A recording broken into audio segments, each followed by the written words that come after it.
다 같이 묵상 기도 드리심으로 주일 예배 하나님께 드립니다. 묵도하시겠습니다.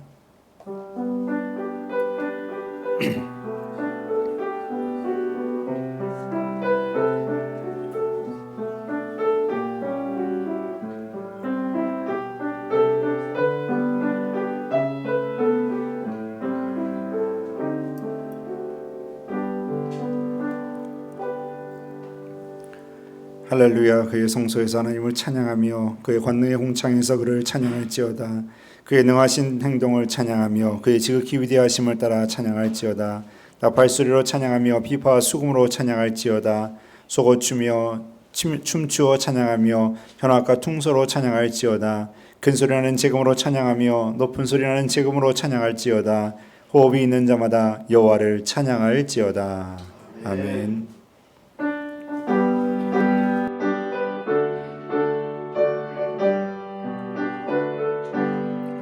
찬송하는 소리 있어 사람 기뻐하도다. 하늘 아버지의 이름 거룩거룩하도다.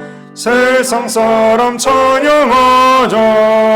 거룩하신 하나님께 할렐루야 할렐루야 할렐루야. 하나님의 나라 권세 영원토록 있도다. 하나님의 영광 나라 거룩거룩하도다. 하늘 보좌 계신 주님 세상 주관하시도다. 할렐루야 할렐루야 할렐루야. 아멘. 하나님의 크신 섭리 그 뜻대로 되도다. 우리 아버지의 뜻은 거룩거룩하도다. 주여 속히 임하셔서 기쁜 나를 주옵소서. 할렐루야 할렐루야 할렐루야. 아멘 아멘. 여호와여 나의 영혼이 주를 우러러 보나이다. 나의 하나님이여 내가 주를 의지하였사오니 나를 부끄럽지 않게 하시고 나의 원수들이 나를 이겨 개가를 부르지 못하게 하소서. 주를 바라는 자들은 수치를 당하지 아니하려니와 까닭없이 속이는 자들은 수치를 당하리이다. 여호와여 주의 도를 내게 보이시고 주의 길을 내게 가르치소서. 주의 진리로 나를 지도하시고 교훈하소서. 주는 내 구원의 하나님이시니 내가 종일 주를 기다리나이다. 여호와여 주의 긍휼하심과 인자하심이 영원부터 있었사오니 주여 이것들을 기억하옵소서. 여호와여 내 젊은 시절의 죄와 허물을 기억하지 마시고 주의 인자하심을 알아 주께서 나를 기억하시되 주의 선하심으로 하옵소서. 여호와는 선하시고 정직하시니 그러므로 그의 도로 죄인들을 교훈하시리로다. 온유한 자를 정의로 기도하시며 온유한 자에게 그의 도를 가르치시리로다. 여호와의 모든 길은 그의 언약과 증거를 지키는 자에게 인자와 진리로다. 아멘. 전능하사 천지를 만드신 하나님 아버지를 내가 믿사오며 그 외아들 우리 주 예수 그리스도를 믿사오니 그 성령으로 잉태하사 동정녀 마리아에게 나시고 본디오 빌라도에게 고난을 받으사 십자가에 못 박혀 죽으시고 장사한 지 사흘 만에 죽은 자 가운데에서 다시 살아나시며 하늘에 오르사 전능하신 하나님 우편에 앉아 계시다가 저리로서 산 자와 죽은 자를 심판하러 오시리라. 성령을 믿사오며 거룩한 공예와 성도가 서로 교통하는 것과 죄를 사하여 주시는 것과 몸이 다시 사는 것과 영원히 사는 것을 믿사옵나이다. 아멘.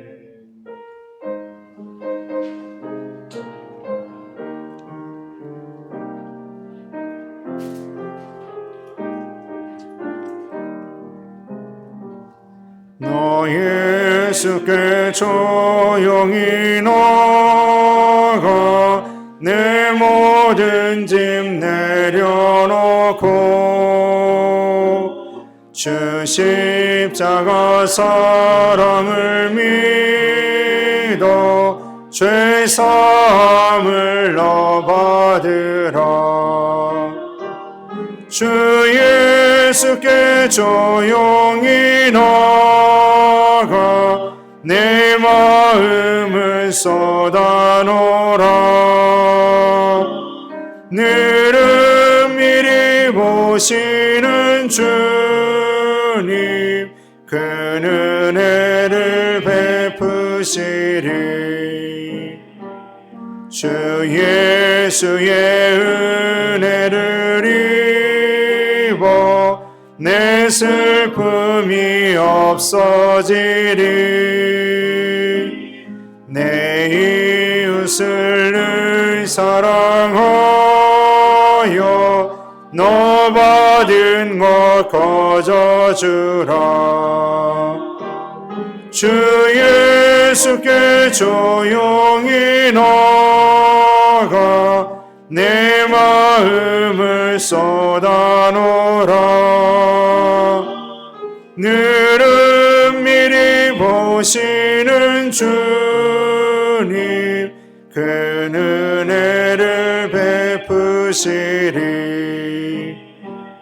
주 예수를 친구로 삼아 늘 내 옆에 모시어라. 그 영원한 생명 샘물에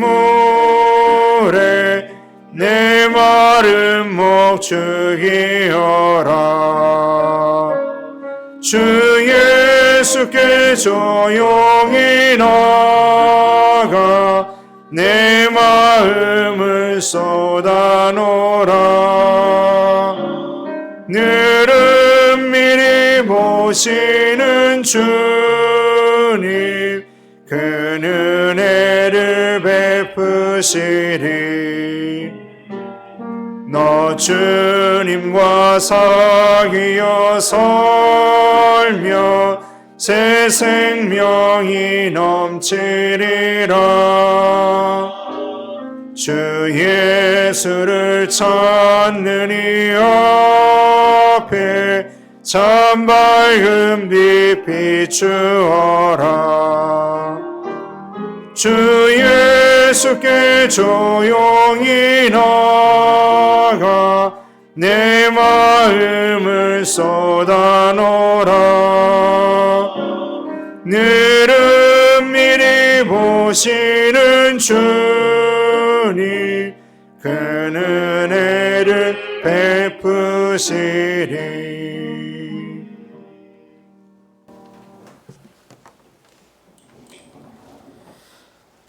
사랑과 내가 충만하신 하나님 아버지, 오늘 또 거룩한 주일을 허가하셔서 아버지께 예배케 하심을 주님 감사드립니다.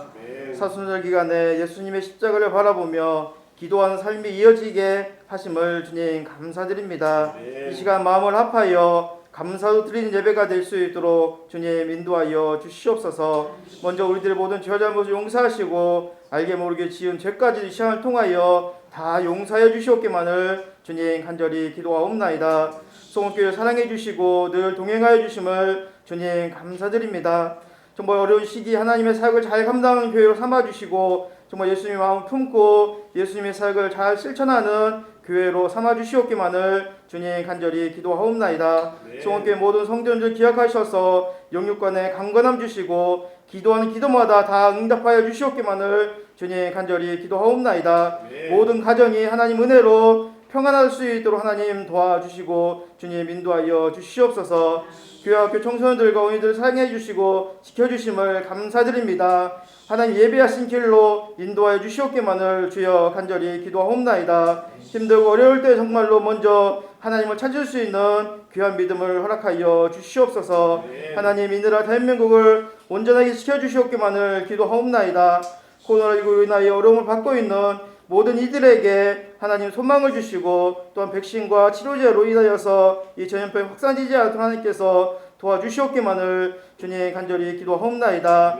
정치, 경제, 남북의 모든 문제들 가운데서 하나님 간섭하셔서 이 나라가 평화롭고 공정한 나라가 될 수 있도록만 주님 인도하여 주시옵소서. 말씀 전임 목사님을 기억하셔서 하늘의 능력으로 함께 해주시옵기만을 주여 간절히 기도하옵나이다. 말씀을 통하여 진리가 선포되며 치유의 은혜가 베풀어질 수 있도록 주님 인도하여 주시옵소서. 캐난 아르코노 교회를 하나님 기억하셔서 굳건하게 지어주시옵기만을 주님 간절히 기도하옵나이다. 정말 어려운 가운데도 든든히 서가는 교회가 될 수 있도록 주님 인도하여 주시옵소서. 해외에 선교하신 모든 선교사님 기억하셔서 정말 하나님 함께 하셔서 잘 감당할 수 있도록 주님께서 인도하여 주시옵소서. 모든 것에 감사드리며 존귀하신 예수님 이름으로 기도하옵나이다. 아멘.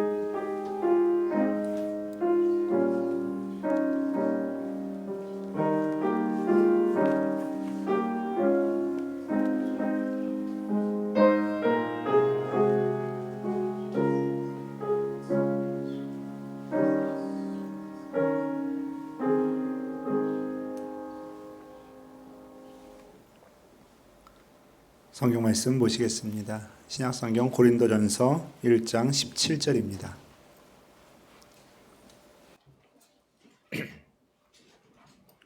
고린도전서 1장 17절입니다.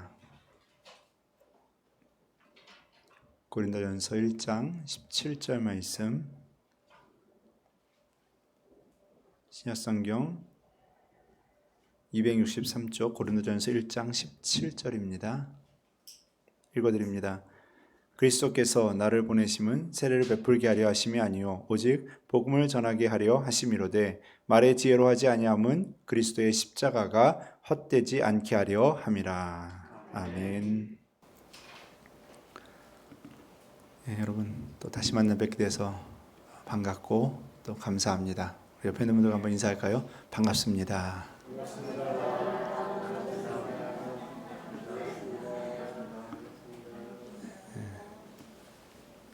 매주 만날 수 있음이 참 감사하고요. 또 예배드릴 수 있음에 참 감사를 드립니다. 코로나가 우리 집사님 기도처럼 속히 종식이 되고 또 그리고 지금 이제 백신 지금 맞고 있죠. 잘 순조롭게 진행이 되어져서 또 여러분들도 아직 저희 성도 중에서는 맞으신 분이 없는 것 같아요. 네, 맞으시고 또 그래서 우리가 또 사회생활 또 우리 생활하는데 어려움이 없고 또 그런 불편함이 없는 그런 시간이 빨리 왔으면 좋겠습니다. 올해 안으로 이런 것들이 잘 이루어져서 내년도에는 모든 일들이 다시 다 정상으로 돌아가고 올해의 모습들이 일상으로 다시 돌아갈 수 있게 되기를 여러분들 기도하시고 또 기대하시기를 바라겠습니다. 오늘 글에 보다 보니까요. 이런 글이 있어서 여러분들에게 잠시 소개를 해드리겠습니다.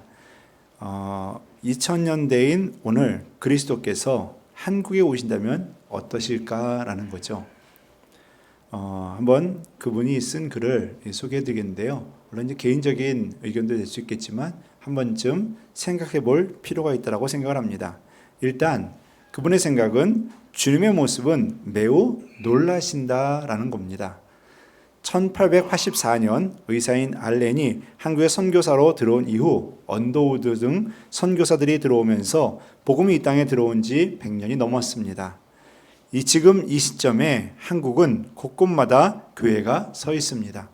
이렇게 많은 교회가 세워진 것을 보면서 주님은 분명 놀라실 것입니다. 게다가 세계적인 대형 교회가 한국에 모여 있습니다. 세계 10대 교회 중 한국에 있는 교회가 5개가 됩니다. 이 10대 교회 중에 5개가 있어요. 근데 아마 탑3 안에도 한국 교회가 아마 2개 정도는 들어가 있을 것 같아요. 그리고 거기다가 50대 교회로 넓혀가면 더 많이 있습니다. 이렇게 대형 교회들이 즐비한 모습이 있으니 주님께서는 분명 놀라워하실 겁니다. 게다가 서울 한복판뿐만이 아니라 전국 각지에서 예배가 얼마나 많이 이루어지는지 모릅니다. 여러분도 아시다시피 전 세계적으로 새벽 예배를 이렇게 열심히 드리는 나라는 우리나라밖에 없는 거 아시죠? 그리고 예배나 모임 다른 아마 그 어떤 나라보다도 우리나라가 더 열심히 모이고 더 열심히 아마 헌신과 수고의 시간들을 갖는 것으로 알고 있습니다. 그런 한국교회를 보면서 여기는 정말 대단한 나라다라고 생각할 것입니다. 그런데 조금 더 나아가면 주님은 아마 더 크게 놀라실지 모릅니다. 왜냐하면 길거리 한 블럭 한 블럭을 지나갈 때마다 교회가 곳곳에 세워져 있고 볼 때마다 교회가 안 보이는 곳이 한 군데도 없기 때문에 아마도 주님은 더 크게 놀라실지도 모릅니다. 그런데 주님은 아마도 그 다음번이 더 놀라실지 모릅니다. 왜냐하면 교회가 그렇게 많음에도 불구하고 기독교 문화는 하나도 없기 때문입니다. 라는 거죠. 교회가 그렇게 많고 골목골목마다 가는 곳마다 눈에 돌리는 곳마다 교회가 있는데 기독교 문화는 하나도 없다라는 거예요. 거기에 계속 이렇게 기록이 되어 있습니다. 교회도 많고 유명한 목사들도 많은데 세상 사람들에게 들려오는 소리를 가만히 들어오면 교회에 대한 칭찬보다 비난이 더 많이 들립니다.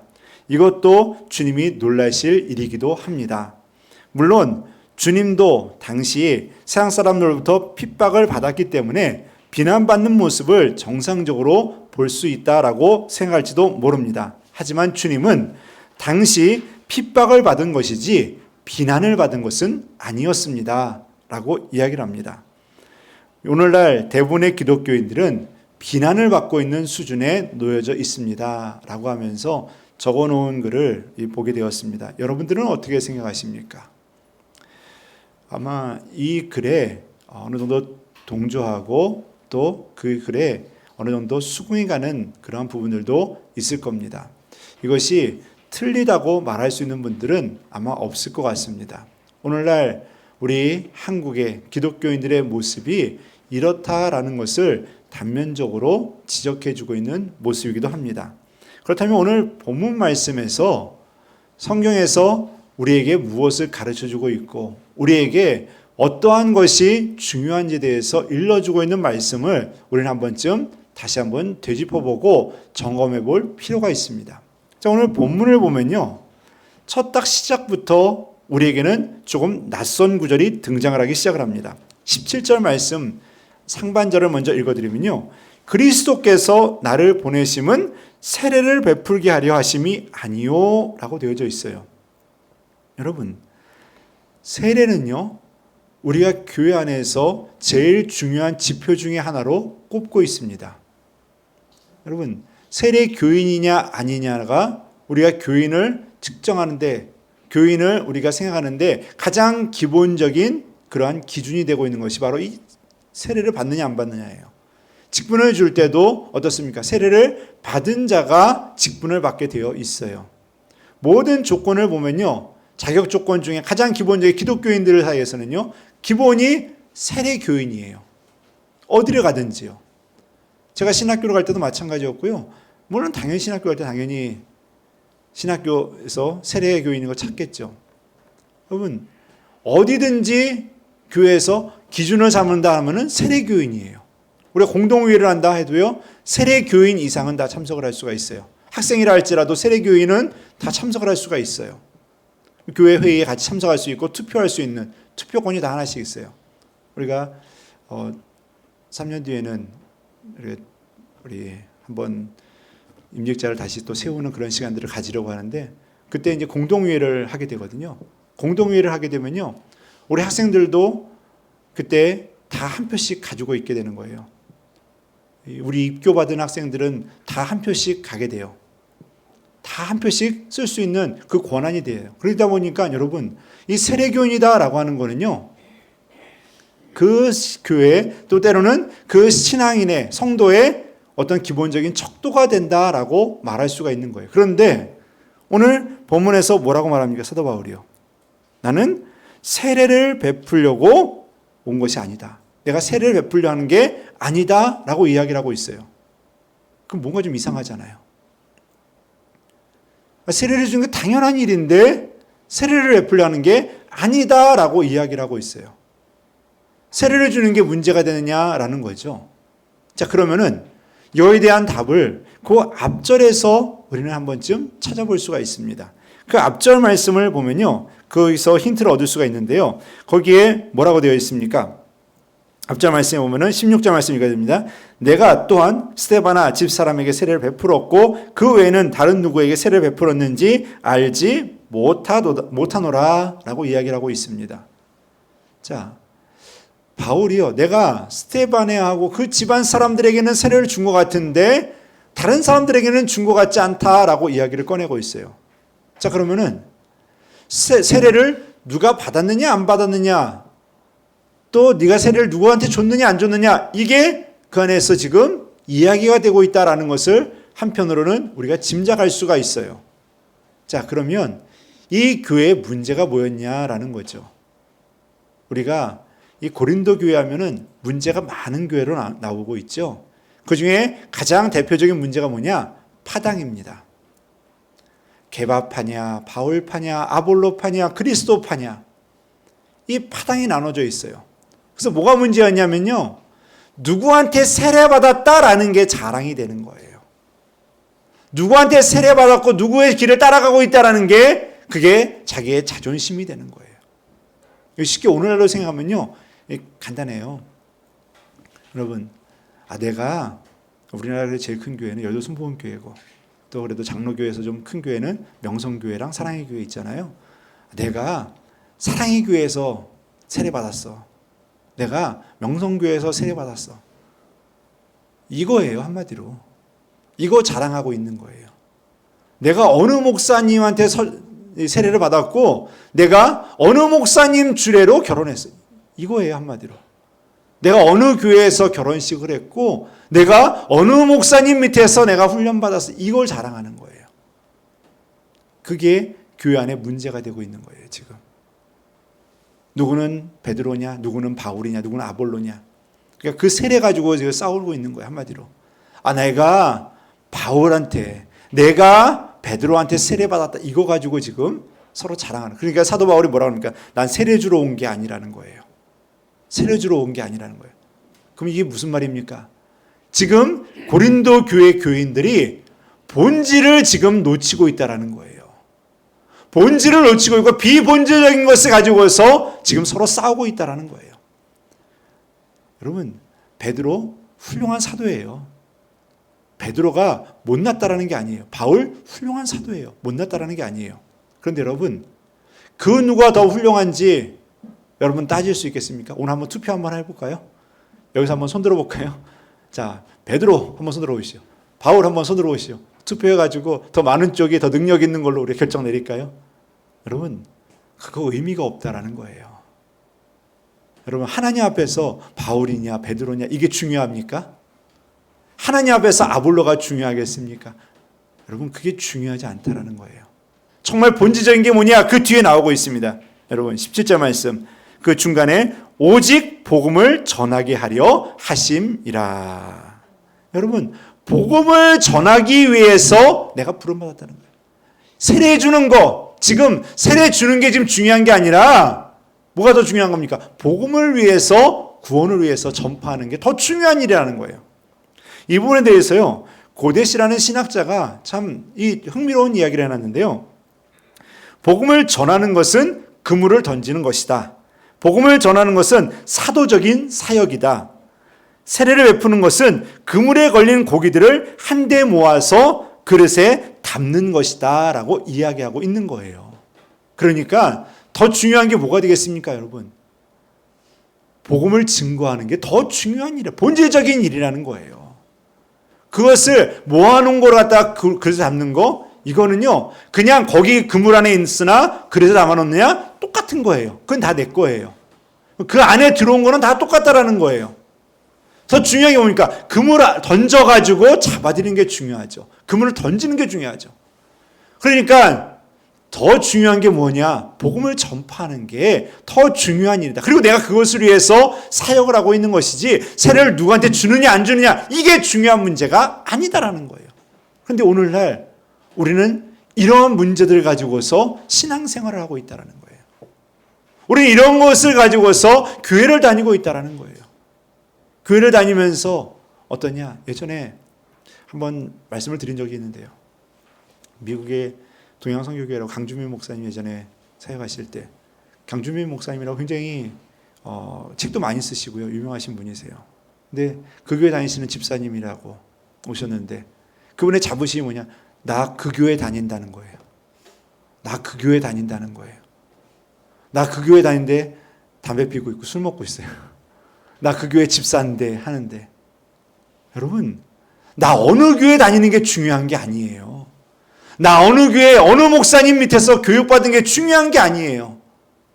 여러분, 하나님의 말씀, 그 본질을 알고 주님께 주신 사명을 감당하는 것, 이게 더 중요한 문제인 줄 믿습니다. 하나님 말씀을 듣고 그것을 가지고 사고치고 그것을 가지고서 문제를 일으키는 사람이 낫겠습니까? 아니면 비록 작은 교회라 할지라도, 비록 연약하다 할지라도 주의 말씀을 지키면서 하나님의 길을 묵묵히 걸어가는 자를 하나님께서 기뻐하시겠습니까? 여러분, 정말 본질적인 것을 붙들 수 있는 하나님의 자녀들이 되시기를 바라겠습니다. 여러분, 우리 교회가 크고 작고 이것을 따지지 마시고요. 내가 무엇을 하느냐 안 하느냐 이걸 따지지 마시고, 정말 내가 주님의 일을 어떻게 할까? 주님 나라를 위해서 어떻게 헌신할까? 이것을 고민하며 살아가는 하나님의 자녀가 되어야 될 줄 믿습니다. 자, 그 다음에 나오는 말씀 보면요, 17절 중간에 보면 말의 지혜로 하지 아니함은 그리스도의 십자가가 헛되지 않게 하려 함이라 라고 되어져 있습니다. 말의 지혜로 하지 않는다라고 이야기하고 있어요. 그런데 여러분, 이 부분도 조금 이상한 게요, 왜냐하면 복음을 증거하는 데에는 어느 정도 이 언변이 좀 있어야 되잖아요. 쉽게 얘기하면은 이 고린도 지역은요, 헬라 지역이에요. 그리스 지역이에요. 아테네가 멀지 않은 곳에 있고요. 헬라 철학이나 그다음에 그 당시 또 로마의 그런 학문들, 수사학이라는 게요, 굉장히 발달되어 있는 그런 시대입니다. 도시도 마찬가지고요. 헬라 철학들 여러분들 아실 겁니다.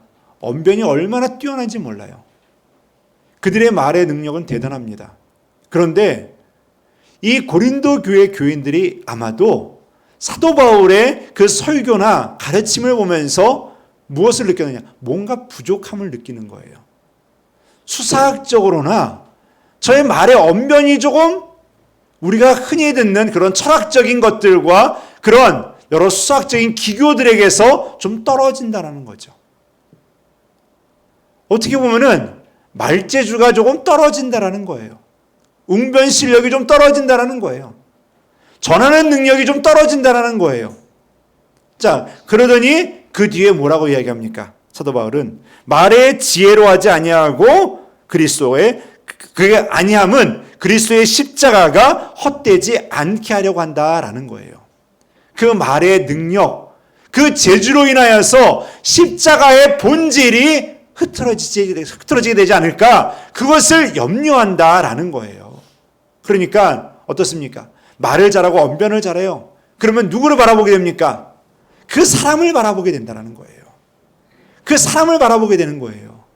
기교가 좋고 훌륭한 언변과 사람의 마음을 들었다 놨다 하는 그런 말들은요, 누구를 자꾸 바라보게 됩니까? 사람을 바라보게 되어 있어요. 사도 바울이요, 그게 나를 바라보면 안 되고 뭘 바라보니까 십자가를 바라봐야 된다는 거예요. 십자가를 바라봐야 되는, 내가 능력이 있으면 뭘 바라보게 됐습니까? 나를 바라보게 되죠.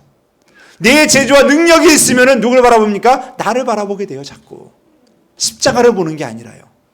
여러분, 하나님은요, 재주와 능력, 재능을 바라보는 게 아니라 본질이 어떠하느냐, 그 본질을 잘 따라가고 있느냐, 이것을 보신다라는 겁니다. 여러분, 물론 재능과 재주가 많은 사람이 교회에 있으면 참 유용하고 좋습니다. 그리고 교회의 모든 일을 할 때 다 필요하고 그것이 우리에게는 정말 좋은 밑거름이 될 수 있는 건 사실입니다. 여러분, 교회에서 일을 하실 때, 봉사하실 때 재주 있는 분들, 손재주 있는 분들 많으면 어떻습니까? 편해요. 그리고 좋아요. 그런데 문제는요, 그 재능과 재주로 사람들에게 내 자랑이 될 수가 있고요, 그 재능과 재주가 사람들이 그것을 바라보는 것으로 변질될 수 있다라는 거예요. 교회는요, 재주와 재능이 많은 자도 필요하겠지만 그들이 중심이 돼서는 안 된다라는 것을 일러주고 있는 것입니다. 여러분, 하나님은 중심을 보시는 줄 믿습니다. 하나님은요, 그 사람이 중심이 어떻게 되어 있느냐가 그게 중요한 그것을 보고 있지, 재능이 뛰어나느냐 뛰어나지 않느냐 이건 소용이 없다라는 거예요. 여러분, 재능을 바라보는 것이 아니라 그 재능을 사용하시는 하나님을 바라보는 하나님의 자녀들이 되시기를 바라겠습니다. 그렇다면 하나님께서 왜 이런 것들을 다 싫어하시고 그런 것들을 멀리 하시듯이 오늘 사도 바울을 통해서 가르쳐 주느냐라는 거죠. 여러분, 우리는 참 인간이 연약하기 때문에 우리는 이러한 것들을 항상 하나님께서 좋은 것으로 우리에게 주신 것들을 우리는 우리의 욕심과 허영심으로 사용할 때가 많기 때문이다라고 이야기하고 있습니다. 자, 왜 그러느냐? 우리가 재능이 많으면은 다 어디가 합니까? 우리의 자랑으로 돌리게 되어 있어요. 그리고 내 자부심이 될 때가 있고 내 자랑이 될 때가 엄청나게 많이 있습니다. 그래서 한 신학자는 그렇게 얘기합니다. 우리에게 재능이 많은 것은 우리에게 유익함도 있을 수 있지만 그것이 오히려 우리에게는 독이 될 수도 있다라는 거예요. 재능을 많은 것을 하나님의 영광을 위해서 잘 쓰면 되는데 그게 아니라 그것을 나의 자랑으로, 그것을 내가 필요한 곳에, 내가 원하는 곳에, 또한 악한 곳에 사용함으로써 그것으로 인하여서 하나님의 영광과 하나님의 뜻이 변질되는 일들이 생겨난다라는 거예요. 여러분, 하나님께서 여러분과 저에게 은혜를 주시고 또 여러분과 저에게 여러 가지 모습의 달란트들을 하나씩 또 다 주셨습니다.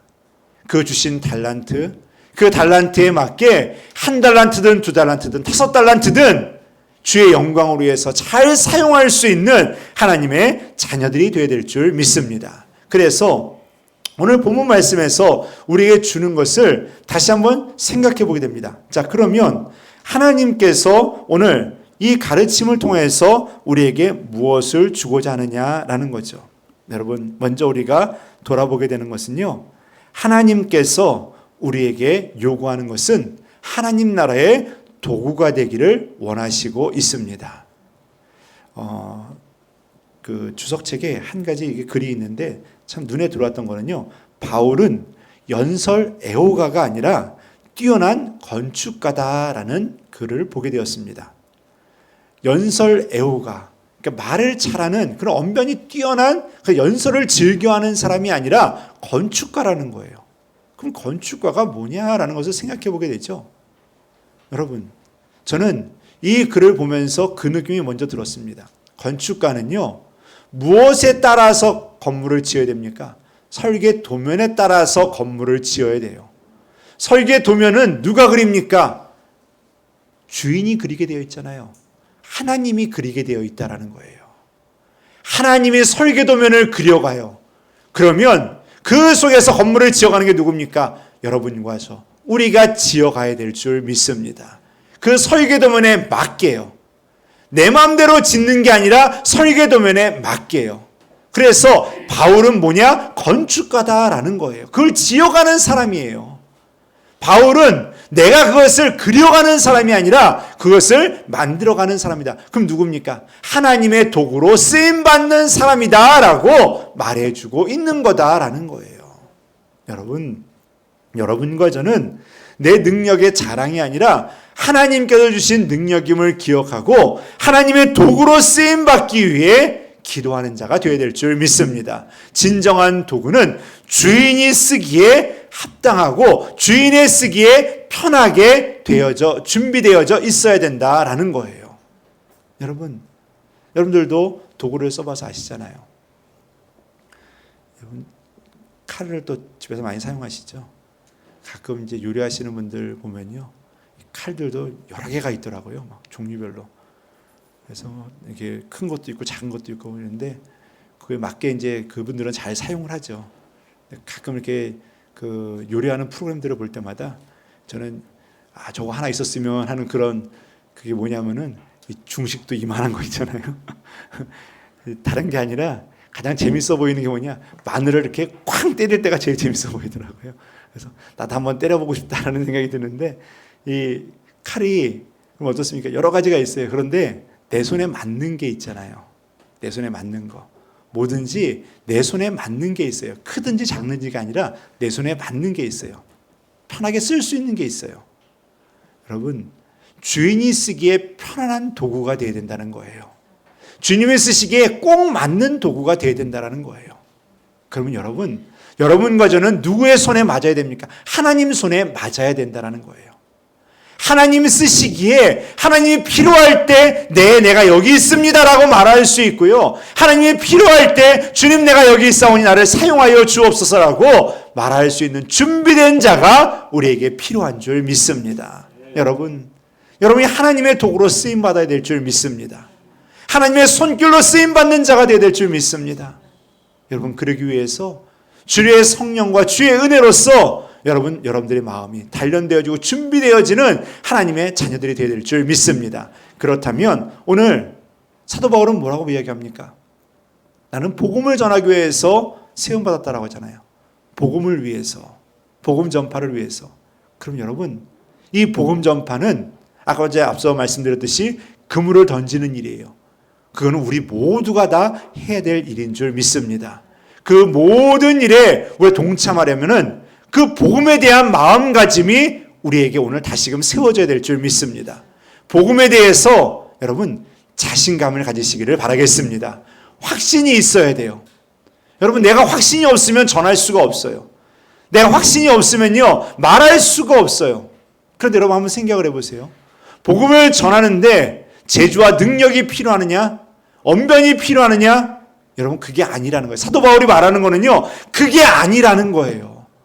복음을 전하고 증거하는 것은 여러분들이 성경 공부를 많이 하고 재주가 많고 능력이 많은 것을 요구하는 게 아닙니다. 하나님 말씀에 대한 확신, 하나님 말씀에 대한 자신감, 그게 있으면 된다라는 거예요. 여러분, 가끔 전도왕들의 그런 간증들을 여러분들은 들어보신 그런 기억들이 있을 겁니다. 그 전도왕들이 여러분 성경을 많이 알아서 전파하는 거였어요? 아니에요. 예전에도 말씀을 드렸죠. 고구마 전도법으로 유명한 그 김기동 지금 목사님이 되셨는데요. 어떠십니까? 지나가다가 예를 들면 누굴 만나면요, 안녕하세요, 기도하고 있습니다, 예수 믿으세요, 참 좋습니다, 그랬대잖아요. 어떻습니까? 점집에 들어가서 문 탁 열고서 예수님 믿으세요, 참 좋습니다 하고 문 닫고 딱 도망 나오고요. 그랬대잖아요. 자신감이 있으니까, 복음에 대한 자신감이 있으니까요. 복음에 대한 확신이 있으니까 그렇게 전하는 거예요. 여러분과 저는, 우리는 지금 기독교인들은 이 복음에 대해서 과연 확신이 있느냐라는 거예요. 자신감이 있느냐라는 거죠. 여러분, 성경을 많이 알고 적게 알고 이게 아니에요. 복음에 대해서 내가 그것을 내가 믿는다고 하면 그 자신감이 있어야 되잖아요. 내가 믿는다고 하면 거기에 확신이 있어야 되잖아요. 내가 믿는데, 여러분들이 믿는다고 하면 거기에 확신이 있잖아요. 자신감이 있어야 되잖아요. 자신감이 없으면 어떻습니까? 그럼 믿는 게 아니잖아요. 여러분, 복음에 대해서 자신감을 가지시기를 바라겠습니다. 여러분, 세상에서 뭐라 하더라도요, 세상 사람들이 우리나라에서 기독교가 개독교라고 이야기를 하더라도요, 자신감을 가지시기를 바라겠습니다. 여러분 누굽니까? 하나님의 자녀들이에요. 여러분 누구예요? 하나님의 사람들이에요. 여러분, 솔직히 기독교인들 문제 나올 때마다 가슴이 떨리지 않습니까? 저는 조마조마해요. 기독교인 이렇게 교회에 무슨 문제 나오면요, 코로나 되면서요 자꾸만 교회발 맨날 교회발이래요. 그래서 무슨 교회발 코로나 확진자 얘기 나올 때마다 저도 가슴이 떨려요. 저도 불안하고요. 어제 그 정읍에 있는 그 내장사죠, 대웅전이 불났었죠. 불났다 그러는데 또 기독교인이 불내지 않았는가 걱정이 되죠. 다행히 승려가 불을 냈다 하더라고요. 참 이거 다행이라고 해야 될지. 그런데 또 기독교인이 사고 쳤을까 봐 이게 불안한 게 사실이죠. 여러분, 기독교인 하면은 때로는 불안감도 있어요. 때로는 그런 소리 들을 때마다 우리도 위축될 때가 있어요. 여러분, 기독교가 개독교라고 이야기하고 여러 가지 이야기를 한다 할지라도 여러분 한 가지 잊지 마십시오. 여러분 하나님의 자녀들인 줄 믿습니다. 여러분들은 하나님의 사람들인 줄 믿습니다. 그것에 자부심을 가지세요. 하나님의 자녀이고 내가 천국 가고 천국 백성이라는 그런 확신을 가지세요. 그 확신을 가지고 있으면요, 여러분 복음을 전하고 내가 하나님의 도구로 쓰임 받는데 전혀 부끄러움이 없고 하나님 쓰시기에 합당한 도구로 준비되어질 줄 믿습니다.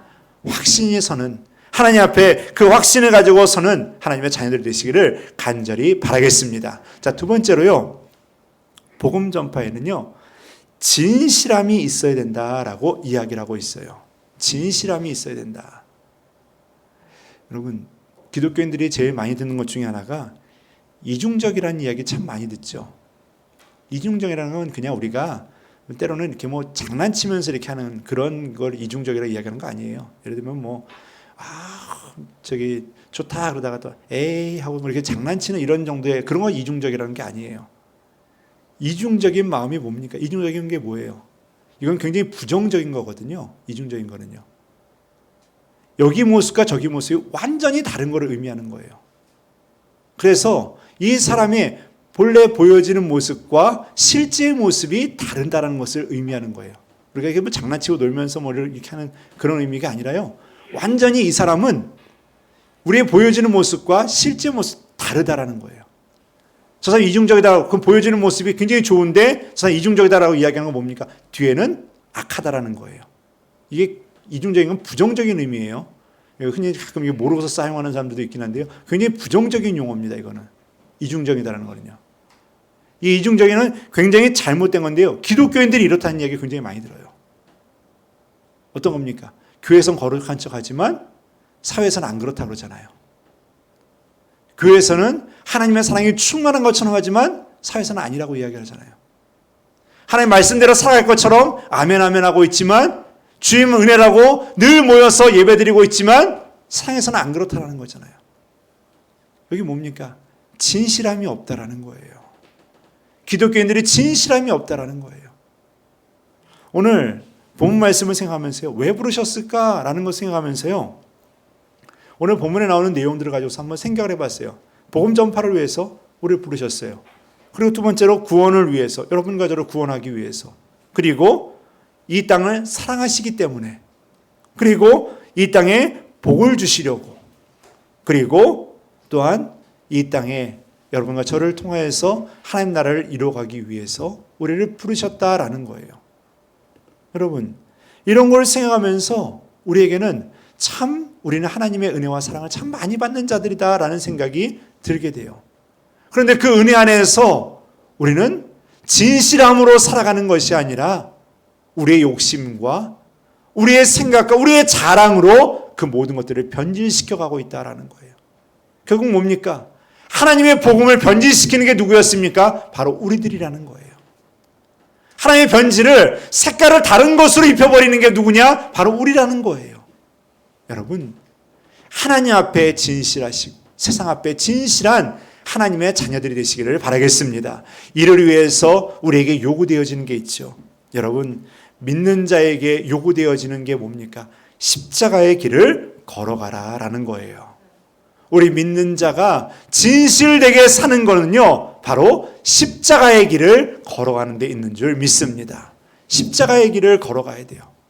십자가의 길은요, 우리에게 많은 걸 요구하고 있습니다. 희생을 요구하고 있어요. 십자가는요, 헌신을 요구하고 있죠. 충성을 요구하고 있죠. 감사하라고 하고 있죠. 우리에게 기쁨이 넘치라고 이야기를 하고 있습니다. 십자가는 우리에게 좁은 길이고 좁은 문이고 우리에게 고난의 길이 되고 있다는 거예요. 그런데 오늘 고린도 교회를 통해서 우리에게 뭘 가르쳐주고 있습니까? 십자가의 길을 걸어가라 라고 그 뒤에 나온 18절부터 쭉 나오는 내용이 십자가에 대한 이야기예요. 그러면서 우리에게 뭘 이야기합니까? 우리에게 감당할 시험만 주신다라는 거예요. 시험을 당할 때 이길 수 있는, 피할 수 있는 길을 열어주신다라는 거예요. 그럼 여러분 뭡니까? 우리가 십자가의 길을 걸어가는 거 힘든 길이에요. 어려운 길이에요. 무거운 길이에요. 앞서 인사하면서 제가 우리 산모 예배 때 서로 인사하십시오. 십자가를 짊어지고 가십시오 라고 인사하려다가 너무 무거워요. 십자가를 짊어지는 어떤 너무 무거워요. 그런데 여러분, 십자가를 짊어지고 따라가다 보면 피할 수 있는 길도 주시고 감당할 수 있는 힘도 주시고 이길 수 있는 길을 주님께서 우리에게 허락해 주신다라는 거예요.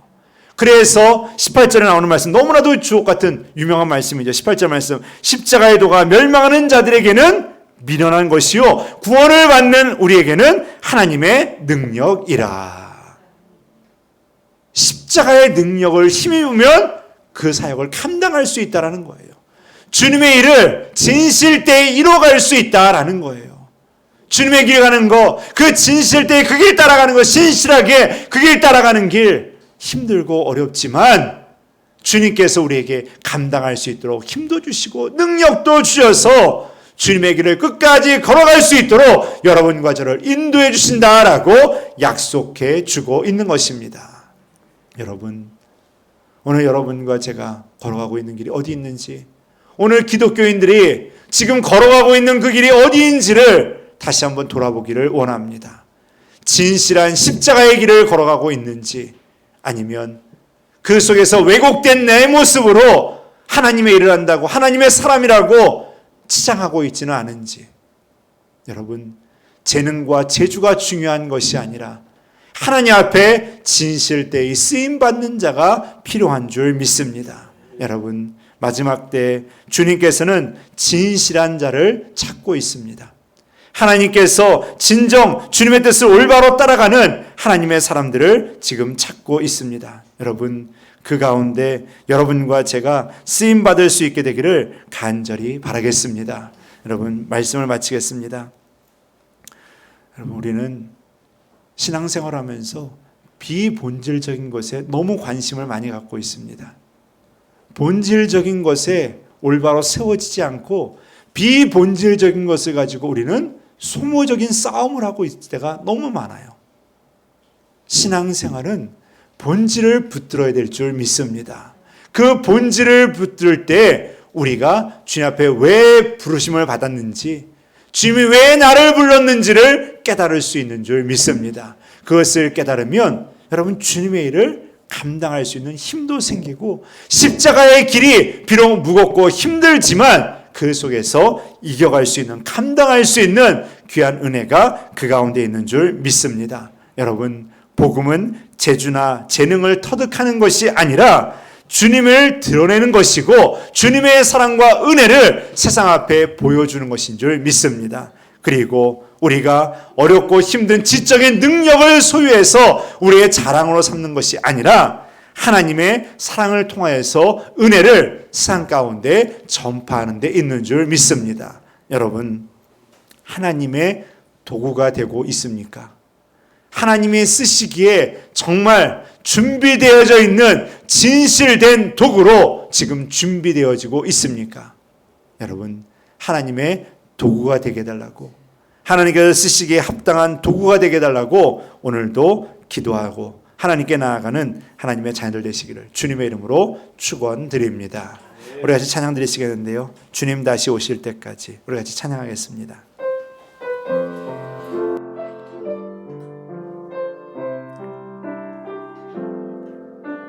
주님 다시 오실 때까지 나는 이 길을 가리라.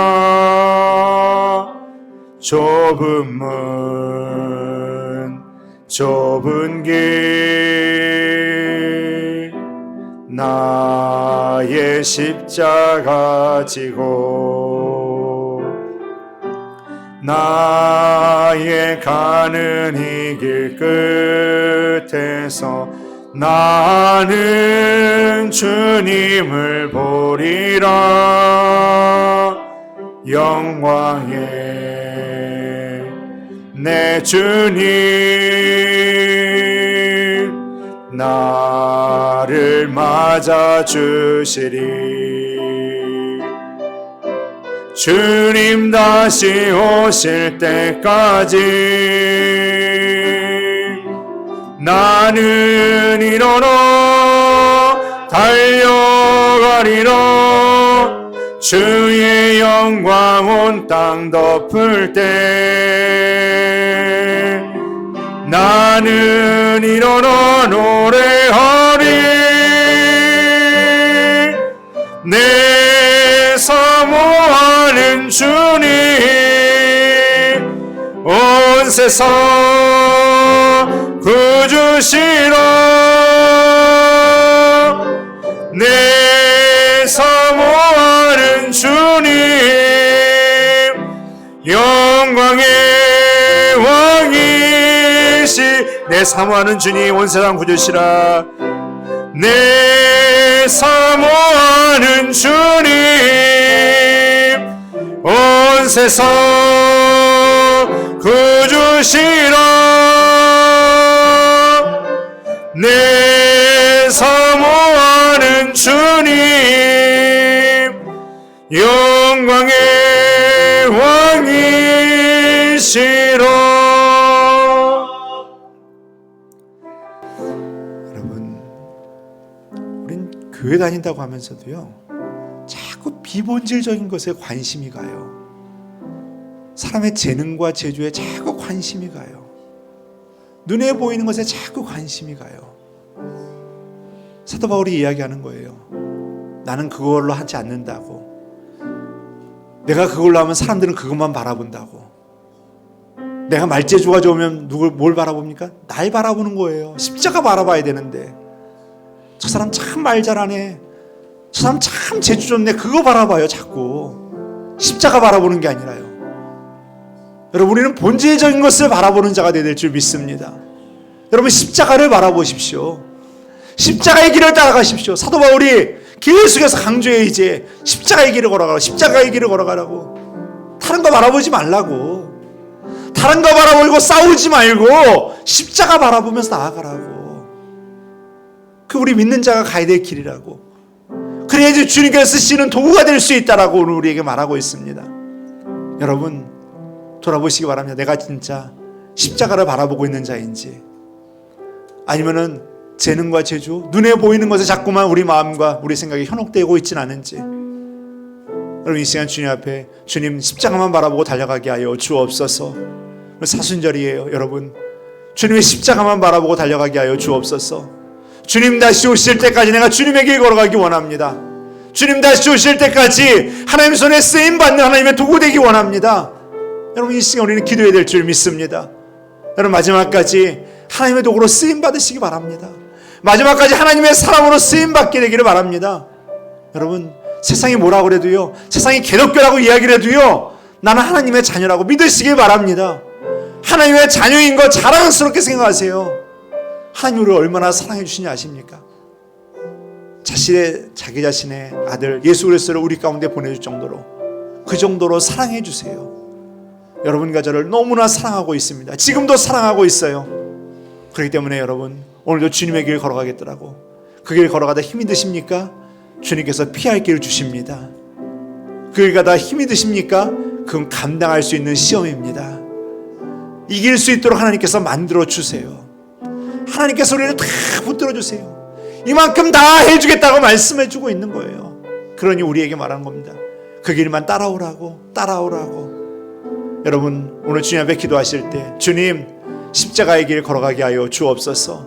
흔들리지 않게 하여 주옵소서. 좌로나 우로나 치우치지 않게 하여 주옵소서. 주님의 길 따라가고 주 앞에 쓰임받는, 끝까지 주님 손에 쓰임받는 하나님의 자녀 되게 해달라고 이 시간 주를 한번 부르시고 여러분들 가지고 계신 기도 제목과 함께 기도하시기를 바라겠습니다. 기도하겠습니다. 주여, 주여, 아버지 하나님, 아버지 하나님, 하나님, 아버지, 우리는 자꾸 눈에 보이는 것에, 아버지 하나님, 사도 바울이 말하는 것처럼 누구한테 세례를 받았느냐, 어느 교회를 다니느냐, 어느 자리에 있느냐, 직분이 무엇이냐, 아버지 하나님, 우리는 이것에 눈이 갑니다. 아버지 하나님, 아버지 하나님. 하지만 사도 바울은 이야기합니다. 십자가만을 바라보라고, 십자가의 길을 따라가라고. 그것은 중요한 문제들이 아니라고. 아버지 하나님, 아버지 하나님, 우리가 왜 부름을 받았는지, 하나님께서 우리를 왜 부르셨는지 주님 아버지 하나님 그 본질을 다시 한번 생각해 보기를 원합니다. 복음을 증거하기 위해서, 이 땅에서 죽어가는 영혼들을 인도하기 위해서, 주님 나라를 위해서, 주의 뜻을 위해서 주님께서 우리를 부르신 줄 믿습니다. 주님 아버지 하나님, 그 주님의 손에 쓰임 받도록, 그 주님의 손에 아버지 하나님 쓰임 받는 종이 되게 달라고 주여 기도하며 주님의 길을 걸어가는, 주여 기도하며 주님 손에 쓰임 받는 하나님의 자녀들이 되기를 원합니다. 아버지 하나님, 주님 붙들어 주옵소서. 하나님 아버지 하나님께서 잡아주시기를 원합니다. 주여 인도하여 주시기를 원합니다. 하나님 아버지 하나님의 자녀들 끝까지 하나님 손에 쓰임받게 하여 주시고, 십자가의 길을 걸어갈 때 아버지 하나님 넘어지지 않게 하여 주시고, 주님 감당할 시험을 주시며 우리를 붙들어 주실 줄 믿습니다. 주님 아버지 그 힘을 의지하며 일어서게 하여 주시고, 그 능력으로 끝까지 주님 손에 쓰임받는 하나님께 영광이 되는 하나님의 자녀들 되게 하여 주옵소서. 주님 아버지 하나님 정말 가지고 있는 기도 제목 주님 응답하여 주시고 주님 또 함께하여 주옵소서. 아버지 하나님,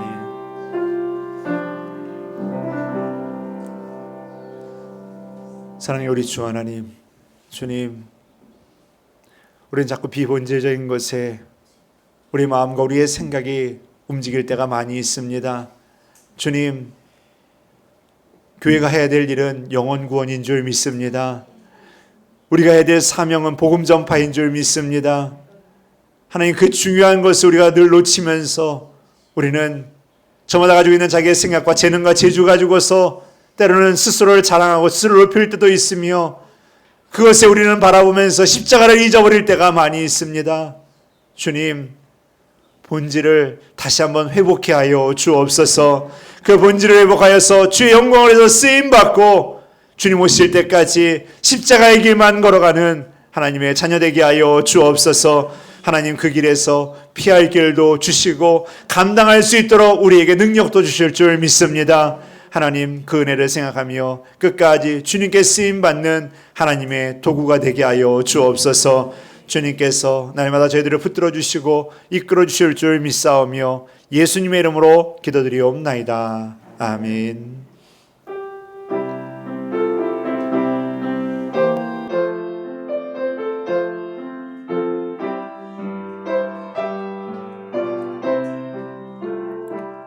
이 기쁜 소식을 온 세상 전하세, 큰 환난 고통을 당하는 자에게 주 믿는 성도들 다 전할 소식을 성령이 오셨네.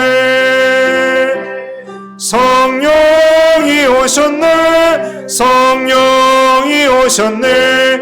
내 주님 보내신 성령이 오셨네. 이 기쁜 소식을 온 세상 전하세, 성령이 오셨네. 만왕의 왕께서 저 사로잡힌 자 다 구원하시고 잠자유 주셨네. 승리의 노래가 온 성에 들리니 성령이 오셨네. 성령이 오셨네. 성령이 오셨네. 내 주님 보내신 성령이 오셨네. 이 기쁜 소식을 온 세상 전하세, 성령이 오셨네. 한없는 사랑과 그 크신 은혜를 늘 의심하면서 안 믿는 자에게 그 입으로 고침을 하리니 성령이 오셨네. 성령이 오셨네. 성령이 오셨네. 내 주님 보내신 성령이 오셨네. 이 기쁜 소식을 온 세상 전하세, 성령이 오셨네. 주님 감사합니다. 우리를 불러주심에 감사하고 지금도 사랑해 주심에 감사를 드립니다. 하나님, 하나님께서 우리가 하나님의 도구로 쓰임받기를 원하시고 있는 줄 믿습니다. 그 도구로 쓰임받기 위해서 우리가 우리의 재능과 우리의 능력을 자랑하는 것이 아니라 주님의 본질을 따라가며 십자가를 자랑하는 하나님의 자녀들이 되게 하여 주옵소서. 십자가의 길만 걸어가기 원합니다. 그 길 속에서 이길 수 있는 힘도 주시고 감당할 수 있는 능력도 허락하여 주옵소서. 주님, 이 시간 주님의 은혜에 감사하는 마음으로 귀한 예물 드렸습니다. 이 예물을 통해서 주님 나라가 확장되게 하여 주시고 주의 뜻만이 온전히 이루어지게 하여 주옵소서. 주의 거룩한 역사가 나타나며 하나님 나라가 확장되게 하여 주옵소서. 주님, 드려진 손길들을 기억하여 주셔서 물질로 인해서 어려운 일 당하지 않게 해주시고 마음의 소원, 기도의 제목들이 있습니다. 또 가정 여러 가지 문제도 있습니다. 아픔도 있습니다. 상처도 있습니다. 주님, 위로하여 주시고 해결하여 주시며 하늘의 기쁨과 소망이 저희들 가운데 늘 넘쳐나게 하여 주옵소서. 드리지 못한 손길들에게도 함께하여 주시고 드릴 수 있는 넉넉함과 여유도 허락하여 주옵소서. 주님, 이 시간 기도합니다. 코로나 때 하나님 교회가 하나님의 뜻을 더 올바로 증거하게 하여 주시고 주님 나라를 드러내는 믿음의 처소가 되게 하여 주옵소서. 하나님, 또 코로나 때 우리 믿음의 성도들이 알곡이 되기를 원합니다. 주님의 사람으로 연단되어져서 정금과 같이 되기를 원합니다. 하나님이여 잡아 주옵소서. 저희들 가정마다 하나님께서 지켜주셔서 하나님 믿음의 선한 일, 복된 일들이 날로 더하게 하여 주시고 하나님 어려울 때마다 힘들 때마다 주께 기도하며 이겨나가는 믿음의 자녀들 되게 하여 주옵소서. 교회를 붙들어 주셔서 하나님의 뜻을 올바로 준행하는 교회 되게 하여 주시고 주의 말씀 안에 거룩하게 세워지는 믿음의 교회 되게 하여 주옵소서. 하나님께서 우리 자녀들을 붙들어 주셔서 하나님 우리 주일학교 학생들 특별히 저희들 가는 길을 책임져 주시고 하나님의 손 안에 주의 뜻 안에 쓰임 받게 하여 주옵소서. 믿음을 잃지 않게 하여 주시고 또 이제 새 학기가 되어서 새로운 공부 또 새로운 환경 속에서 공부를 시작하게 됩니다. 주님, 저마다의 환경 속에서 잘 이겨나가게 하여 주시고 하나님의 지혜로서 감당하게 하여 주옵소서. 하나님께서 늘 함께 하여 주시고 하늘의 거룩함으로 또 한 주간도 붙들어 주실 줄 믿사오며 예수님의 이름으로 기도드리옵나이다. 아멘. 네, 광고 말씀드리겠습니다. 사회적 거리두기가 좀 이제 조정이 될 것 같은데 아직 이제 확정이 되지는 않았는데요. 이번 주까지는 기존대로 계속 진행이 될 것 같습니다. 조정이 되고 변경이 되는 대로 변경되는 사항에 따라서 여러분들에게 또 알려드리고 또 우리 예배와 모임들도 수정해서 드리고 또 모이도록 하겠습니다. 여러분들 기도해 주시고 지금 백신 접종이 계속 이루어지고 있는데 여러 가지 크고 작은 부작용들도 있기는 있어요. 그런데 여러분 기도해 주셔서 그런 부작용들도 더 감소되어지고 또 안정적으로 백신 접종이 이루어져서 속히 우리 일상이 다시 정상으로 돌아오고 여러분들이 또 안전하게 또 생활할 수 있는 그 시간들이 돌아올 수 있게 되기를 바라겠습니다. 혹시 백신 맞으신 분 계십니까? 아직 안 계신 것 같은데 저희는 여러분들 또 수mon이 돌아오면은 또 잘 맞으시고요. 그리고 또 여러분들 건강하게 또 맞으시면은 큰 문제가 없을 것으로 또 생각이 됩니다. 기도하는 마음으로 준비하시고 또 잘 또 접종이 되어져서 잘 회복될 수 있게 되기를 간절히 바라겠습니다. 여러분들 예배당에 들어오실 때는 꼭 방역 수칙을 지켜주시고요. 들어오실 때 손소독 꼭 해주시고 그리고 발열 체크해 주시고 열이 있으신 분이나 호흡기 질환이 있으신 분들은 가정에서 가정 예배로 드려주시기를 부탁을 드리겠습니다. 그리고 예배 중에는 마스크를 꼭 착용해 주시고요. 되도록이면은 이 마스크를 벗지 말아 주시고 또 정 답답하시면은 한 번쯤 호흡하시는 거는 좀 가능합니다. 그렇게 해서 여러분들 교회 안에서 불미스러운 일들이 일어나지 않도록 꼭 그렇게 주의해 주시기를 부탁을 드리겠습니다. 2021년도 여러분 성경 읽기 말씀을 사모하는 마음으로 말씀을 읽고 동참해 주시기를 바랍니다. 케냐 나라코노 교회를 위해서 선교사님들을 위해서 기도 많이 해주시기를 바랍니다. 선교사님이 얼마 전에 연락이 왔었는데요. 거기도 예배 드리는 게 참 여의치가 않습니다. 그래서 우리만큼이나 예배를 못 드리는 시간들도 많고요.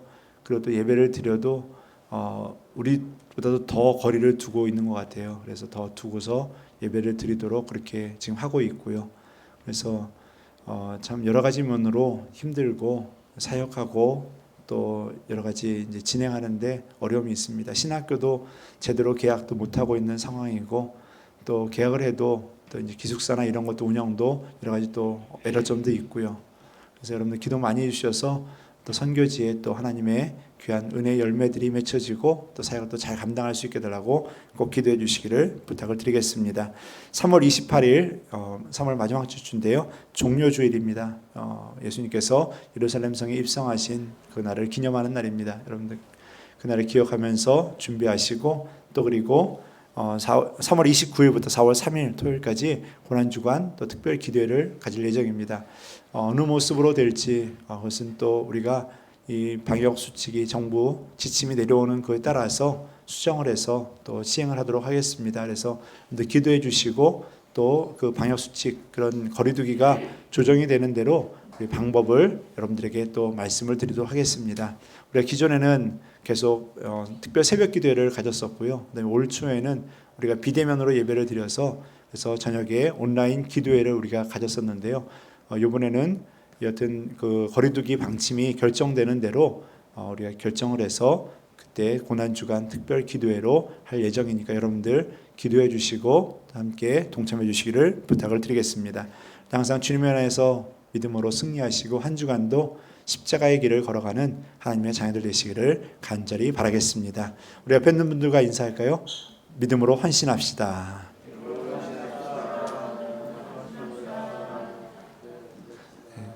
아까 전에 말씀했던 게 이 부분이에요. 옆에 있는 분들에게 십자가를 지십시오. 너무 무거울까봐 십자가를 짊어지십시오. 너무 무거울까봐. 그래서 믿음으로 헌신하십시오라고 이야기를 했습니다. 여러분 주님 안에서 정말 본질을 잊지 마십시오. 십자가 정말 잊지 마세요. 우리 기독교인 자꾸 본질을 잃어버리니까요, 자꾸 다른 걸로 문제가 생기잖아요. 본질을 잊어버리지 마시고 끝까지 주님의 일을 하는 하나님의 자녀들 되시기를 바라겠습니다. 우리 옆에 있는 분들에게 다음 주에 또 만납시다. 네. 여러분 건강하셔야 되고 코로나 걸리면 안 되시고요. 다음 주에도 건강한 모습으로 뵐 수 있게 되기를 간절히 바라겠습니다. 옆에 있는 분들 한 번 더 인사합니다. 사랑합니다.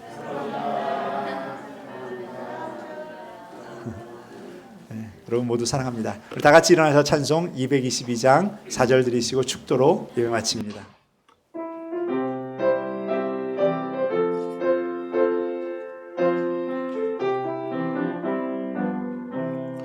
우리 다시 만날 때까지 하나님이 함께 계셔 사망 권세 이기도록 지켜주시기를 바라네. 다시 만날 때 예수 앞에 만날 때 다시 만날 때 그때까지 계심 바라네.